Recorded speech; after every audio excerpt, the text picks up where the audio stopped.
स्वागत है आप सभी का आपके पसंदीदा YouTube चैनल ज्ञान सागर में।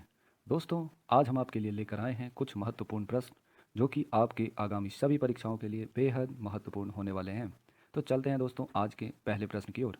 दोस्तों, पहले प्रश्न पर जाने से पहले बता दें कि यदि आप हमारे चैनल पर नए आए हैं तो प्लीज़ हमारे चैनल को सब्सक्राइब करें। तो चलते हैं आज के पहले प्रश्न की ओर। आज का हमारा पहला प्रश्न है कि सार्क के पहले अध्यक्ष कौन थे। तो दोस्तों, इसका जो सही उत्तर है वो है इनमें से कोई नहीं। दोस्तों, सार्क के जो पहले अध्यक्ष थे वो थे अबुल एहसान। कौन थे दोस्तों? सार्क के पहले अध्यक्ष थे अबुल एहसान। हमारा नेक्स्ट प्रश्न है कि भारत में चिश्ती व्यवस्था की स्थापना किसने की। तो दोस्तों, भारत में चिश्ती व्यवस्था की स्थापना शेख मोइनुद्दीन चिश्ती ने की थी। किसने की थी? शेख मोइनुद्दीन चिश्ती ने की थी। चलते हैं नेक्स्ट प्रश्न की ओर। हमारा नेक्स्ट प्रश्न है कि रामकृष्ण मिशन 1896 की स्थापना किसने की थी। तो जैसा कि आपको पता है कि रामकृष्ण मिशन की स्थापना स्वामी विवेकानंद ने 1896 में की थी। हमारा नेक्स्ट प्रश्न है कि निम्नलिखित में से किसने स्मारकों के लिए पत्थर शिला का सामान्य उपयोग शुरू किया था।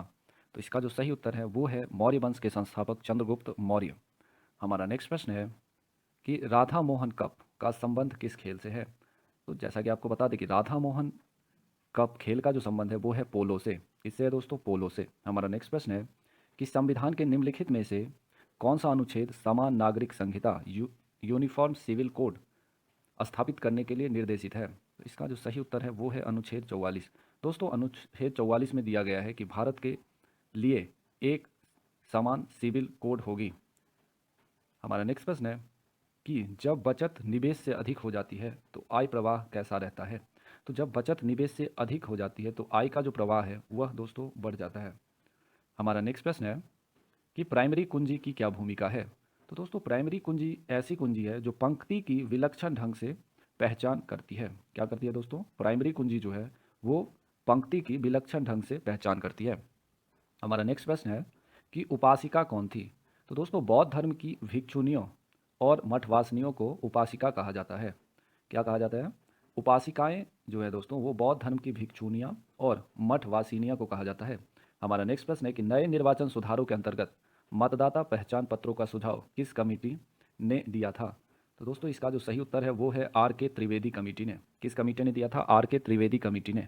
हमारा नेक्स्ट प्रश्न है कि उपाधियों और अवैतनिक पदों को छोड़ना निम्नलिखित में से किस आंदोलन का सिद्धांत था। तो उपाधियों और अवैतनिक पदों को छोड़ना असहयोग आंदोलन की सिद्धांत थी। हमारा नेक्स्ट प्रश्न है कि लघु पदार्थ विज्ञान के अध्ययन को क्या कहते हैं।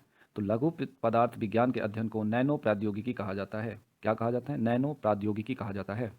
हमारा नेक्स्ट प्रश्न है कि सूखे और प्राकृतिक आपदा का प्रबंधन कौन करता है। तो सूखे और प्राकृतिक आपदा का प्रबंधन गृह मंत्रालय द्वारा किया जाता है।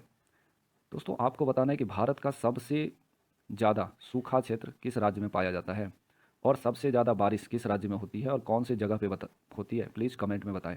हमारा नेक्स्ट प्रश्न है कि भारतीय कृषि एवं वैश्वीकरण के मुख्य प्रवाह को से किसका विकास हुआ। तो इससे जो विकास हुआ दोस्तों वो हुआ जैव प्रौद्योगिकी की। जैव प्रौद्योगिकी की विकास इसके द्वारा हुआ था। हमारा नेक्स्ट प्रश्न है कि भारतीय नागरिकों को मौलिक अधिकार देने का मुख्य प्रयोजन क्या था। दोस्तों, मौलिक अधिकार के द्वारा हम सरकार संविधान ने ये सुनिश्चित किया कि व्यक्तिगत स्वतंत्रता जो है वो व्यक्ति को सुरक्षित रख सके। तो इसका जो सही उत्तर है वो है व्यक्तिगत स्वतंत्रता का संरक्षण करना। हमारा नेक्स्ट प्रश्न है कि भारत की सूचना प्रौद्योगिकी राजधानी किसे कहते हैं।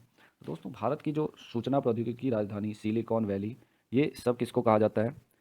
बेंगलुरु को कहा जाता है। साइंस सिटी भी बेंगलुरु को ही कहा जाता है। हमारा नेक्स्ट प्रश्न है कि भारत का संविधान कैसा है। तो भारत का जो संविधान है दोस्तों वह सबसे विस्तृत संविधान है। ये विश्व का सबसे बड़ा लिखित संविधान है दोस्तों। हमारा नेक्स्ट प्रश्न है कि लोकसभा आम चुनाव 2019 का कालानुक्रमिक कौन था। मतलब ये जो 2019 का लोकसभा का चुनाव हुआ है ये कितने नंबर का चुनाव हुआ है। तो ये था दोस्तों 17वें। जिसमें किस पार्टी की विजय हुई है। तो इसमें बीजेपी की भारतीय जनता दल पार्टी की विजय हुई है और हमारे जो प्रधानमंत्री चुने गए हैं वो है श्री नरेंद्र मोदी। हमारा नेक्स्ट प्रश्न है कि भारत में ब्रिटिश ईस्ट इंडिया कंपनी ने प्रथम प्रेसिडेंसी कहाँ स्थापित की थी। तो भारत में ब्रिटिश ईस्ट इंडिया कंपनी ने प्रथम प्रेसिडेंसी मद्रास में स्थापित की थी। कहाँ की थी दोस्तों? मद्रास में की थी। हमारा नेक्स्ट प्रश्न है कि संप्रभुता किसका अनिवार्य तत्व है। तो संप्रभुता जो है दोस्तों वो राज्य का एक अनिवार्य तत्व है। हमारा नेक्स्ट प्रश्न है कि अभौतिक वस्तुएं क्या होती है। तो दोस्तों अभौतिक वस्तुएं जो है वो श्रम है। हमारा नेक्स्ट प्रश्न है कि भारत ने संयुक्त राष्ट्र सुरक्षा परिषद में अपने गैर अस्थायी सदस्यता कितने वोटों से जीती है। तो दोस्तों ये क्वेश्चन बहुत ही ज़्यादा इंपॉर्टेंट हो जाता है और इसका जो सही उत्तर है दोस्तों वो है 184 मतों से जीती है। हमारा नेक्स्ट प्रश्न है कि बौद्ध देवी का नाम बताइए। तो दोस्तों बौद्ध देवी जो है वो तारा को बौद्ध देवी के नाम से जाना जाता है। हमारा नेक्स्ट प्रश्न है कि गरीब कल्याण रोजगार अभियान के लिए कितना धन आवंटित किया गया है। तो दोस्तों गरीब कल्याण रोजगार अभियान के लिए 50,000 करोड़ रुपए आवंटित किए गए हैं। हमारा नेक्स्ट प्रश्न है कि 1 जून 2020 के अनुसार भारतीय प्राइवेट सेक्टर बैंकों में एफडीआई की सीमा कितनी थी। तो दोस्तों इसका जो सही उत्तर है वो है 74%। 1 जून 2020 के अनुसार भारतीय प्राइवेट सेक्टर बैंकों में एफडीआई की सीमा 74% थी। आज का हमारा नेक्स्ट और लास्ट प्रश्न है कि विकास का अर्थ आर्थिक विकास तथा सामाजिक परिवर्तन से है। विकास का अर्थ क्या होता है दोस्तों कि हमारी जो आर्थिक स्थिति है उसमें विकास होना चाहिए और समाज में परिवर्तन होना चाहिए। तो ये थे दोस्तों आज के कुछ महत्वपूर्ण प्रश्न। दोस्तों यदि आपने हमारा चैनल सब्सक्राइब नहीं किया है तो हमारे चैनल को सब्सक्राइब कर लीजिए, वीडियो को लाइक कीजिए और बेल आइकन को दबाना ना भूलिए। Thank you, have a nice day.